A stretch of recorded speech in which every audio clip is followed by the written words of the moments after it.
Bienvenue sur Africa 24 pour cette nouvelle édition de l'Africa Tonight. Voici les titres de l'actualité.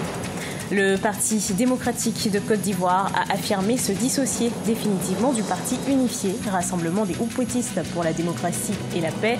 Il se dit ouvert à d'autres partis ivoiriens. Développement du e-commerce en Afrique avec un partenariat chino-rwandais. Alibaba lance la première plateforme mondiale du commerce électronique pour l'Afrique au Rwanda. Il s'agit de la World Trade Platform. Et puis au Tchad, le système d'enseignement licence master doctorat a du mal à s'installer au sein des structures. Les autorités ont pour projet de mettre en place de nouvelles pratiques pédagogiques et d'ouvrir les universités à l'international. Mais tout d'abord, ce 2 novembre, en Égypte, 7 fidèles chrétiens coptes ont été tués. Des hommes armés ont ouvert le feu sur le bus dans lequel ils voyageaient, à Minya, à proximité du monastère Saint-Emmanuel. La dernière attaque meurtrière contre des fidèles coptes remonte à décembre 2017. Les coptes représentent la communauté chrétienne la plus importante et la plus ancienne du Moyen-Orient. Ils représentent environ 10% des 100 millions d'Égyptiens. Pour l'heure, l'attaque n'a pas été revendiquée. Le Parti démocratique de Côte d'Ivoire se dit satisfait des résultats des élections locales et affirme que son départ de la coalition au pouvoir est définitif. Il explore de nouvelles alliances avec d'autres partis politiques ivoiriens et réclame une réforme de la commission électorale indépendante. Reportage de notre correspondant Olivier Conan.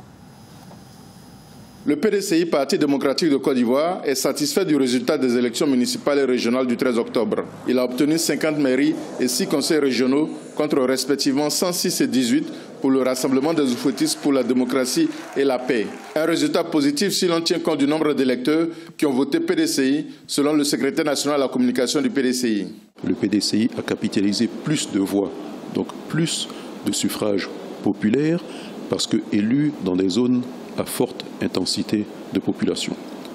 Et ensuite, de nombreuses communes ont basculé au niveau du PDCI et des régions également. Donc, globalement, nous sommes satisfaits. Cependant, il y a des critiques vu la désorganisation de la commission électorale indépendante et les recours qui sont faits en ce moment. Le secrétaire national à la communication du PDCI annonce également que l'alliance avec le RHDP est définitivement rompue. Le parti explore de nouvelles alliances avec d'autres partis politiques ivoiriens. Il faudrait que les membres du RHDP comprennent véritablement que nous avons tourné la page, et nous l'avons tournée de façon définitive. Il est hors de question pour le PDCI de repartir à l'accord politique. Il est hors de question pour le PDCI de se saborder et d'appartenir à un parti unifié. Nous sommes le PDCI-RDA, nous restons le PDCI-RDA. À noter que le PDCI réclame une réforme de la commission électorale indépendante. Il rejoint les partis de l'opposition ivoirienne qui réclament depuis des années la modification de la CEI. C'est une première pour la Cour suprême éthiopienne. Le Parlement a désigné pour la première fois une femme à la tête de l'institution. Il s'agit de Meazza Ashenafi. Les députés ont voté à l'unanimité. Deuxième événement inédit dans l'histoire du pays après la nomination de Sahle-Work Zewde comme présidente. À 54 ans, Meazza Ashenafi est un symbole du combat pour la place des femmes en Éthiopie. Elle a notamment fondé une ONG pour la protection judiciaire de femmes victimes de violences domestiques. Conserver son numéro et communiquer au tarif local en cas de voyage sera bientôt possible dans la zone du G5 Sahel. La suppression des frais d'itinérance dans cette zone pourrait bientôt être mise en place. Cette mesure permettrait également de faciliter la lutte contre le terrorisme. Sharon Kamara. À l'occasion de la 4e session ordinaire du Conseil des ministres du G5 Sahel, les 5 pays membres, le Niger, le Mali, le Burkina Faso, la Mauritanie et le Tchad, ont adopté les textes visant à la suppression des frais d'itinérance dans la zone. Un projet qui, selon les experts, permettra aux populations de conserver non seulement leur numéro d'appel, mais aussi de communiquer au tarif local en cas de voyage dans la région. Alors directement, c'est un gain de pouvoir d'achat pour les populations. On sait que dans la région d'Afrique de l'Ouest, mais en particulier dans l'espace sahélo-saharien, les frais d'itinérance sont très coûteux, et donc c'est un gain immédiat pour les populations, en particulier pour la jeunesse. Les textes adoptés par le Conseil des ministres du G5 Sahel prévoient une mise en œuvre effective du projet d'ici à 2019. Celui-ci avait été proposé en août dernier à Ouagadougou au Burkina Faso lors de la réunion des membres du secrétariat permanent de l'organisme. Les experts avaient alors indiqué que la suppression des frais d'itinérance contribuera également à une plus grande intégration des populations et à une facilitation du renseignement pour une lutte efficace contre le terrorisme. On essaie de communiquer davantage par message, de prévenir un certain nombre de types de violences, et plus on aura accès à des réseaux fiables, moins les prix seront élevés, plus on pourra agir au niveau de la société civile, agir au niveau des ONG, agir au niveau des populations pour prévenir un certain nombre de types de violences. Le projet de suppression des frais d'itinérance continue d'évoluer sur le continent africain. Plusieurs pays de la communauté des États d'Afrique de l'Est l'expérimentent depuis 2015. Depuis le 30 mars 2017, des États de la CEDEAO se sont lancés dans ce projet. Pour les pays membres de la communauté de développement d'Afrique australe, les procédures légales indispensables à l'avènement du free roaming sont en cours et le système pourrait être mis en place d'ici 2019.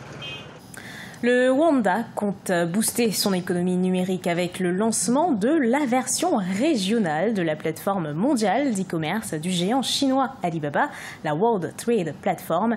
Il s'agit de la première plateforme mondiale de commerce électronique pour l'Afrique. Fraterne Dakaïsanga. Le Rwanda a procédé au lancement de la plateforme de commerce électronique mondiale ce 31 octobre 2018, Electronic World Trade Platform en anglais. Il devient ainsi le premier pays africain à abriter cet espace grâce à un partenariat entre le gouvernement rwandais et le groupe chinois Alibaba. Avec cet outil technologique, les producteurs rwandais pourront vendre leurs produits en ligne sur le marché chinois et mondial.